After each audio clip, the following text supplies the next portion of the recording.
دولت مند پیسے کے لیے کام نہیں کرتے۔ ڈیڈ، کیا آپ مجھے بتا سکتے ہیں امیر کیسے ہوا جاتا ہے؟ میرے باپ نے شام کا اخبار ہاتھ سے رکھا۔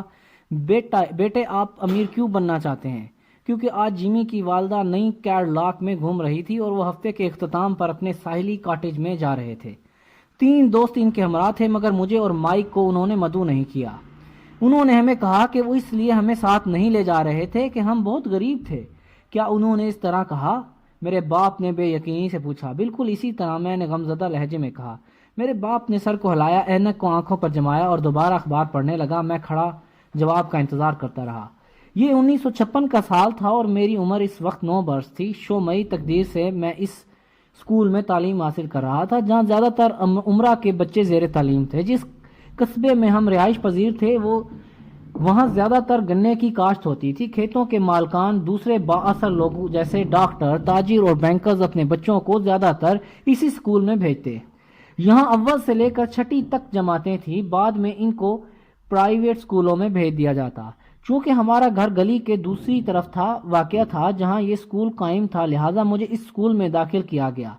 اگر ہم دوسری جگہ رہ رہے ہوتے تو مجھے بھی شاید کسی ایسے اسکول میں بھیجا جاتا جہاں میرے جیسے بچے تعلیم حاصل کر رہے ہوتے، اور چھٹے گریڈ کے بعد میں پبلک انٹرمیڈیٹ ہائی اسکول میں چلا جاتا۔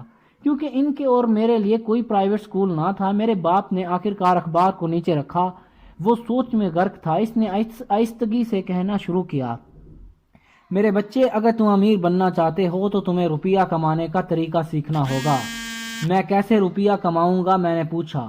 اپنے دماغ کو استعمال کر کے بیٹے، وہ مسکرایا۔ اس کا مطلب یہ تھا کہ میں تم سے بس اتنا کہوں گا، یا یہ کہ مجھے اس سوال کا جواب معلوم نہیں، اس لیے مجھے تنگ نہ کرو۔ اگلی صبح میں نے اپنے قریبی دوست مائک کو بتلایا کہ میرے باپ نے کیا کہا تھا۔ جہاں تک میرا خیال ہے اس اسکول میں اور مائک ہی غریب تھے۔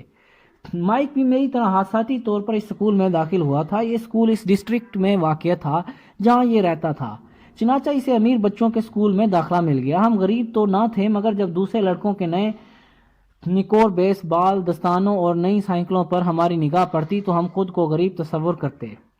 ہمارے والدین ہماری بنیادی ضرورتیں جیسے کھانا پینا، رہنا اور لباس مہیا کرتے، اور بس۔ میرا باپ کہا کرتا، اگر تمہیں کسی چیز کی ضرورت ہے تو اس کے لیے کام کرو۔ ہمیں بہت سی چیزوں کی ضرورت تھی، مگر 9 سالہ بچوں کے لیے کام کا فقدان تھا۔ روپیہ کمانے کے لیے ہم کیا کریں؟ مائک نے پوچھا۔ مجھے نہیں معلوم، میں نے کہا، مگر کیا تم میرے پارٹنر بننا چاہتے ہو؟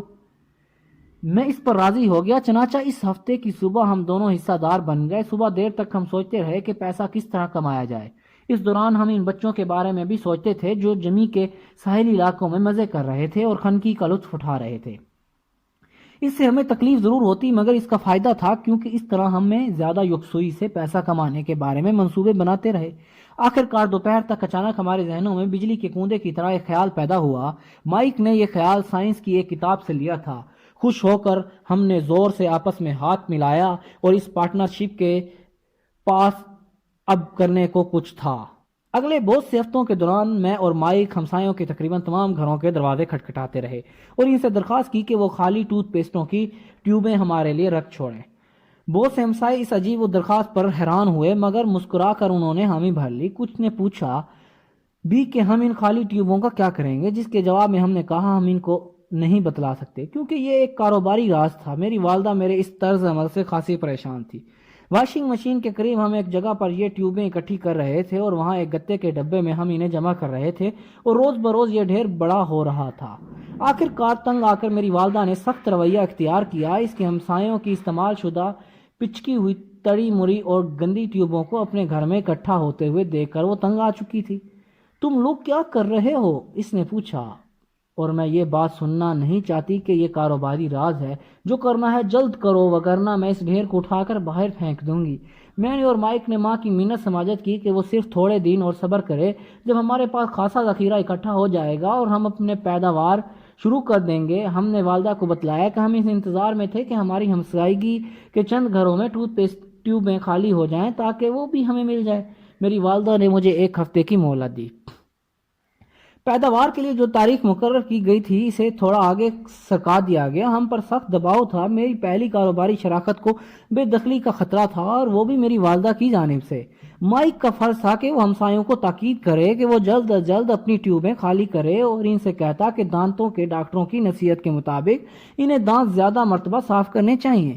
میں نے پیداوار کے منصوبے کو مرتب کرنا شروع کیا۔ ایک دن میرا باپ ایک دوست کے ہمراہ اس جگہ آیا جہاں پیداوار کا عمل پورے زور شور سے جاری تھا۔ جب وہ اس دوست قریب آئے تو انہوں نے دیکھا کہ ایک برتن میں دہتے ہوئے کولوں پر رکھا تھا جس میں ٹوتھ پیسٹ کے کھولوں کو پگھلایا جا رہا تھا۔ ان دونوں ٹوتھ پیسٹوں پلاسٹک کی ٹیوبوں میں نہیں ہوتی تھی، انہیں سیسے سے بنایا جاتا تھا۔ چنانچہ جب اوپر کا رنگ جلا تو انہیں ایک چھوٹے آہنی برتن میں ڈال کر گرم کیا گیا تاکہ وہ پگھل کر مائع کی شکل اختیار کر گئیں، اور اپنی والدہ کے چمٹوں کی مدد سے ہم اس مائع دھات کو ایک چھوٹے سوراخوں کے ذریعے دودھ کے ڈبوں میں انڈیل رہے تھے۔ دودھ کے ڈبوں کو پلاسٹر آف پیرس سے بھرا گیا۔ سفید رنگ کا پاؤڈر جو ہر طرف پھیلا ہوا تھا، اس کے لیے پھیلا کے پانی میں ملانے سے پہلے ہی جلدی میں میرے ہاتھ سے پلاسٹر آف پیرس کا تھیلا زمین پر گر کر پھٹ گیا اور پاؤڈر کی ایک تہہ فرش پر جم گئی۔ دودھ کے ڈبے پلاسٹر آف پیرس میں ڈھلائی کے لیے باہر کی تہہ یا دیوار مہیا کرتے۔ میرے والد اور اس کے دوست نے بغور ہمیں کام کرتے ہوئے دیکھا۔ ہم نہایت احتیاط سے گرم مائع کو پلاسٹر آف پیرس کے مسدسوں میں ڈال رہے تھے جنہیں دودھ کے خالی ڈبوں میں رکھا گیا تھا۔ احتیاط سے میرے والد نے کہا۔ میں نے اوپر دیکھے بغیر سر کو ہلا دیا۔ آخر کار انڈیلنے کا یہ عمل پایہ تکمیل تک پہنچ گیا۔ میں نے لوہے کے برتن کو زمین پر رکھا اور باپ کی طرف دیکھ کر مسکرایا۔ تم لوگ کیا کر رہے ہو؟ اس نے محتاط لہجے میں پوچھا۔ ہم وہی کر رہے ہیں جس کی آپ نے نصیحت کی، ہم امیر بننے جا رہے ہیں، بس میں نے یہی کہا۔ ہاں، مائک نے مسکرا کر سر ہلاتے ہوئے اقرار کیا۔ ہم حصہ دار ہیں۔ اور پلاسٹک کے ان سانچوں میں کیا ہے؟ میرے باپ نے پوچھا۔ ڈیڈ غور سے دیکھو، آپ کو جلد پتہ چل جائے گا۔ میں نے ایک چھوٹے سے ہتھوڑے سے سانچے کو ہلکی پھلکی ضرب لگائی، وہ 2 حصوں میں تقسیم ہو گیا۔ میں نے بڑی احتیاط سے اوپر کے حصے کو اوپر اٹھایا اور ایک سیسے کا سکہ اس سے نکل کر باہر گر گیا۔ او میرے خدا، تم سیسے سے چاندی کے سکے بنا رہے ہو؟ یہ سچ ہے کہ ہم سیسے سے چاندی کے سکے بنا رہے ہیں، مائک نے کہا، کیونکہ آپ ہی نے ہمیں روپیہ بنانے کو کہا ہے۔ میرے باپ کا دوست ایک طرف گھوم کر زور سے ہنسا۔ میرا باپ زیر لب مسکرایا اور سر کو جھٹکا۔ ہمارے سامنے آگ روشن تھی اور ارد گرد خالی ٹوتھ پیسٹوں کا ڈھیر تھا۔ ہم سر سے پاؤں تک سفید رنگوں کے پلاسٹر سے اٹے ہوئے تھے اور مسکرا رہے تھے۔ اس نے ہمیں سب کچھ چھوڑ چھاڑ کر گھر کے سامنے کی دہلیز پر اس کے ہمراہ بیٹھنے کو کہا۔ مسکراتے ہوئے اس نے ہمیں بتلایا کہ کھوٹے سکے بنانے کا مفہوم کیا تھا۔ ہمارے خواب چکنے چور ہو گئے اور آپ کا کہنا ہے کہ ہم نے جو کیا وہ غیر قانونی تھا، مائک نے لرزتی ہوئی آواز میں پوچھا۔ انہیں جانے دو، میرے باپ کے دوست نے کہا، شاید وہ ایک قدرتی استعداد کی نشو نما کر رہے ہیں۔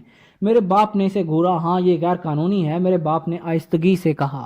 البتہ تم لڑکوں نے غیر معمولی ذہانت کا مظاہرہ کیا ہے اور ایک اچھوتے خیال کو عملی جامہ پہنایا ہے۔ مجھے تم پر فخر ہے۔ اور مائک مایوسی کے عالم میں تقریباً 20 منٹ تک چپ چاپ بیٹھے رہے اور وہاں سے کاٹ کباڑ ہٹانے میں مصروف ہو گئے۔